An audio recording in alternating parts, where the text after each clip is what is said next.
नमस्कार, मी अशोक बागवे. परवाच मी रंगायतनला माझा मित्र पुरुषोत्तम बेर्डे यानं दिग्दर्शित केलेलं मुक्काम पोस्ट आडगाव हे नाटक पाहिलं आणि मी अचंबित झालो. याचं कारण असं की पुष्कळ दिवसांनी मला खरं नाटक काय आहे हे मला याची देही याची डोळा पाहता आलं.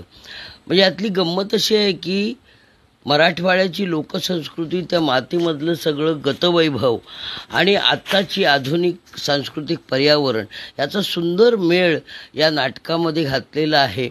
आणि त्या कलाकारांनी ते सगळं विश्व जुनं उभं केलेलं आहे.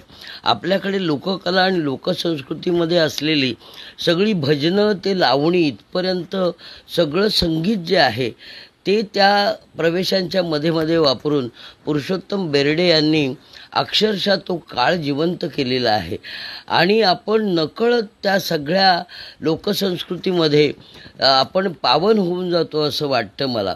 कलाकारांच्या सहज हालचाली, एक चलचित्र पाहावं तसं ते नाटक होतं. आणि पुरुषोत्तम बेर्डे हा माझा जो मित्र आहे हा खराखोरा कलाकार आहे की त्याचं नेपथ्य, वेशभूषा, रंगभूषा, दिग्दर्शन, संगीत हे सगळं त्यानं त्याचा इतका सुंदर मेळ घातला होता की मला जाऊन त्याला घट्ट मिठी मारावीशी